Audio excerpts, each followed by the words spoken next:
Hi friends, ഇന്നത്തെ എൻ്റെ video കടച്ചക്ക വറുക്കുന്ന video ആണ് കേട്ടോ. അപ്പോൾ ഇതാണ് ഞങ്ങളുടെ വീട്ടിലെ കടപ്ലാവ്.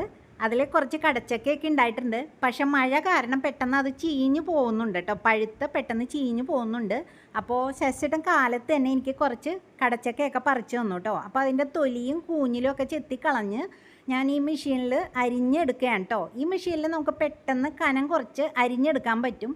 കുറേ പഴയതാണ്, എൻ്റെ കയ്യിൽ നിന്ന് വീണ് പകുതി ഒടിഞ്ഞും പോയിട്ടുണ്ട് കേട്ടോ. നല്ല മെഷീനാണ്. അപ്പോൾ നല്ല വെളിച്ചെണ്ണയൊക്കെ ഒഴിച്ചിട്ട് ചൂടായി വരുമ്പോൾ അതിൽ നമുക്ക് വറുത്തെടുക്കാം കേട്ടോ. അപ്പോൾ ഈ കടച്ചക്കയ്ക്ക് ഒരു പെട്ടെന്ന് തന്നെ അതിൻ്റെ കളറ് മാറും. അപ്പോൾ അത് വെള്ളത്തിൽ ഒന്ന് തൊലിയൊക്കെ തൊണ്ടൊക്കെ ചെത്തി കളഞ്ഞിട്ട് ഒന്ന് വെള്ളത്തിലിട്ടിട്ട് നമുക്ക് അപ്പം തന്നെ അതിൽ നിന്ന് എടുത്ത് നമുക്ക് അരിഞ്ഞെടുക്കാം. അപ്പോൾ അങ്ങനെ ഞാൻ ക്രിസ്പി ആയി വരുമ്പോൾ കുറച്ച് ഉപ്പ് കലക്കി ഒഴിക്കും കേട്ടോ. അപ്പോൾ ആ വെള്ളം വറ്റി കഴിയുമ്പോൾ നല്ല ക്രിസ്പി ആയിട്ടുണ്ടാവും.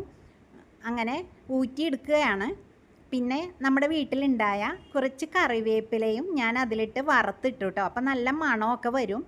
അപ്പോൾ കറിവേപ്പിലയും വറുത്തിട്ടു. പിന്നെ മുളക് പൊടി വേണ്ടവർക്ക് നമ്മൾ വറുത്ത് വെച്ചേക്കണ ഈ കടച്ചക്കയിൽ നമുക്ക് ഇത്തിരി മുളക് പൊടി തൂകി എടുക്കാം കേട്ടോ.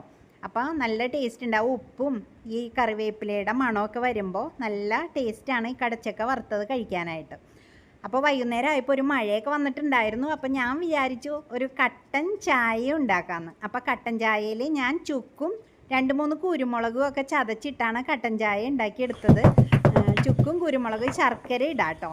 അപ്പോൾ നല്ല പനിയൊക്കെ വരുന്നവർക്ക് തൊണ്ടയ്ക്ക് ജലദോഷവും ഒക്കെ ആയിട്ട് തൊണ്ടയൊക്കെ ഇങ്ങനെ ഇതായിരിക്കില്ലേ, അപ്പോൾ ഈ കട്ടൻ ചായ കുടിക്കാനായിട്ട് നല്ല സുഖമാണ് കേട്ടോ. അപ്പോൾ ഈ മഴയൊക്കെ വരുമ്പോൾ നമുക്ക് ഈ കട്ടൻ ചായയും ക്രിസ്പി ആയിട്ടുള്ള കടച്ചക്ക വറുത്തതും ഒക്കെ കഴിക്കാൻ ഒരു പ്രത്യേക സുഖമാണല്ലേ. അപ്പോൾ ഇത്രയേ ഉള്ളൂ എൻ്റെ ഇന്നത്തെ വീഡിയോ. Bye bye.